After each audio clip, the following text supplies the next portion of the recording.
தமிழ்நாட்டின் முதலமைச்சர் தான் மிக சிறந்தவர் என எல்லாரும் கூறுவதாக அமைச்சர் கே.எஸ்.எஸ்.ஆர். ராமச்சந்திரன் தெரிவித்துள்ளார்.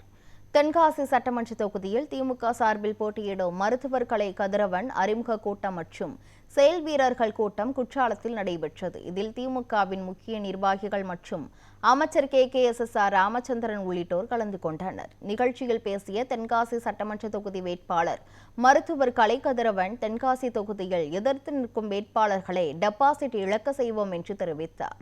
இதனைத் தொடர்ந்து பேசிய அமைச்சர் கே.எஸ்.எஸ்.ஆர். ராமச்சந்திரன், தமிழ்நாட்டின் முதலமைச்சர் தான் மிக சிறந்தவர் என எல்லோரும் கூறுவதாக, யாருக்கும் தீமை செய்யாத முதலமைச்சராக ஸ்டாலின் இருப்பதாகவும் அவர் தெரிவித்தார்.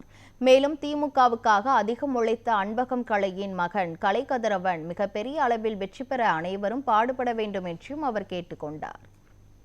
என்னை பொறுத்த அளவில் நம்முடைய அன்பண்ணன் அன்பகம் கலை அவர்களுக்கு, அவருடைய குடும்பத்திற்கு நம்முடைய கழகம் தாமதமாக தான் ஒரு வாய்ப்பை தந்திருப்பதாக நான் கருதுகிறேன். அவருடைய உழைப்பை கடந்த 25 ஆண்டு காலமாக நேரடியாக நாங்கள் பார்த்திருக்கிறோம். கன்னியாகுமரியில் இருந்து திருத்தணி வரை இளைஞர் அணி, மாணவர் அணி, இப்படி எத்தனை அணிகள் இருக்கிறதோ அத்தனை அணிகளுடைய நிர்வாகிகளையும் தன்னுடைய சுண்டு விரலால் சுட்டி காட்டக்கூடிய திறமை மிக்கவர் நம்முடைய அன்பகம் அண்ணன் கலை அவர்கள். அவருடைய புதல்வருக்கு இந்த வாய்ப்பு கிடைத்திருக்கிறது என்று சொன்னால் தாமதமாக கிடைத்திருக்கிறது. ஆனால் அது தென்காசிக்கு கிடைத்திருக்கிறது. ஒன்றுபட்ட தென்காசி நெல்லை மாவட்டத்தில் 10 சட்டமன்ற தொகுதிகள் இருக்கிறது. 5 சட்டமன்ற தொகுதிகளில் உள்ளவர்கள் மாண்புமிகுக்களாக இருந்திருக்கிறார்கள். இன்றைக்கு தென்காசி மாவட்டம் தனி மாவட்டமாக உருவெடுத்திருக்கிறது. ஆனால் தென்காசிக்கு கடந்த 5 ஆண்டில் அந்த வாய்ப்பு இல்லை. ஆனால் அந்த வாய்ப்பு இன்றைக்கு நமக்கு பிரகாசமாக தெரிகிறது. தென்காசிக்கு ஒரு மாண்புமிகு அமைச்சராக நம்முடைய அன்பு தம்பி கலை கதிரவன் அவர்கள் வர வேண்டும் என்று இந்த நேரத்தில் மனதார வாழ்த்துகிறோம். என்னை போல லட்சக்கணக்கான தொண்டர்கள் உங்களை வாழ்த்துகிறார்கள். இதை பார்த்தா, இங்க இருக்கிறத பார்த்தா இதெல்லாம் கூட்டணியா இல்ல ஒரு கூட்டு குடும்பமானே தெரியல. அந்த அளவுக்கு எல்லாரும் ஒரு பாசமிகமா ஒரு கூட்டணியாக இருக்கிறது. எல்லார்கிட்டையும் ஆதரவு கேட்கலாம் அப்படின்னு தான் வந்தேன். நீங்க ஆதரவு மட்டும் தரல, நான் அன்பையும் தரேன் அப்படின்னு சொல்லி இங்க இருக்க அண்ணன்கள் எல்லாம் அன்பையும் ஆதரவும் தந்த உங்க அனைவருக்கும் நன்றி. உங்க எல்லாருக்கும் நான் ஒரே ஒன்று சொல்லிக்க கடப்படுறேன். நீங்க அன்பு கட்டளையிடுங்க. இந்த தம்பியை கட்டி கொண்டு வந்து உங்க காலடியில் போட தயாராக இருக்கிறார் என்பதை இந்த கூட்டத்தின் வாயிலாக தெரிவித்துக் கொள்கின்றேன்.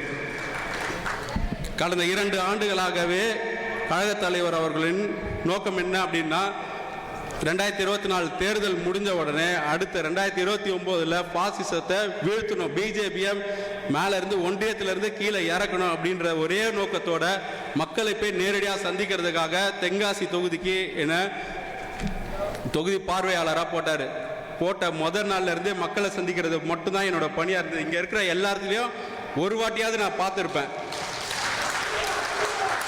வாக்காளர் பட்டியல் சரி பார்க்கறதுக்கும் வந்தேன், பூத்தா வந்தோம் வச்சு.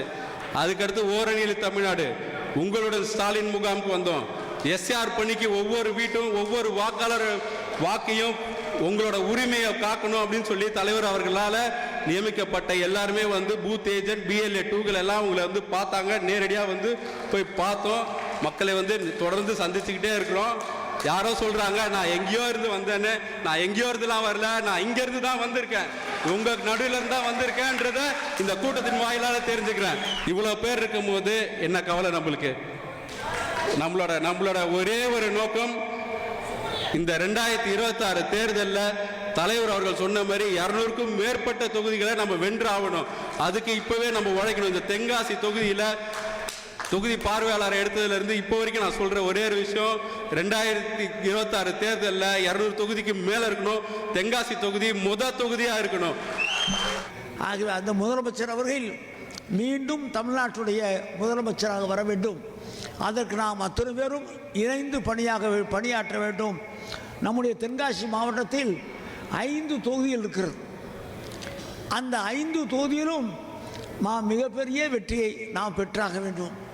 இந்த தேர்தலில் நாம் வெற்றியை பெற்றால்தான் தொடர்ந்து நாம் அந்தந்த தொகுதிகளை நாம் தக்க வைக்க முடியும். அந்த உணர்வோடு நமக்குள் இருக்கிற பிரச்சனையெல்லாம் நினைத்து கொள்ளாமல் எல்லோரும் சேர்ந்து பணியாற்றி மிகப்பெரிய வெற்றியை நாம் பெற வேண்டும். நம்முடைய தேர்தல் அறிக்கை மிகச்சிறந்த தேர்தல் அறிக்கை. இப்பொழுது தாய்மார்கள் எல்லாம், நான் கூட காலையில் தலைவர் மத்தியில் பேசிய நேரத்தில் சிரித்து கொண்டே சொன்னேன், நாம் ஜெயிக்க போவது நாம் தான், முதலமைச்சராக போவதும் நீங்கள் தான், உங்கள் புண்ணியத்தில் நாங்களும் ஜெயிக்க போகிறோம். ஜெயித்து நாங்கள் ஊருக்கு போகிற நேரத்தில் இந்த கூப்பன் இல்லாமல் போக முடியாது போல் தெரிகிறது. தாய்மார்கள் எல்லாம் இந்த 8000 ரூபாய் கூப்பன் எப்படி கொடுப்பீர்கள், நாங்கள் எப்படி வாங்க வேண்டும், என்ன பொருள் வாங்க வேண்டும் என்று சொல்லி இன்றைக்கே எங்கள் மத்தியில் கேட்க சொன்னால் உங்கள் மீது வைத்திருக்க நம்பிக்கை. தளபதி முதலமைச்சர் ஸ்டாலின் சொன்னால் செய்வார்.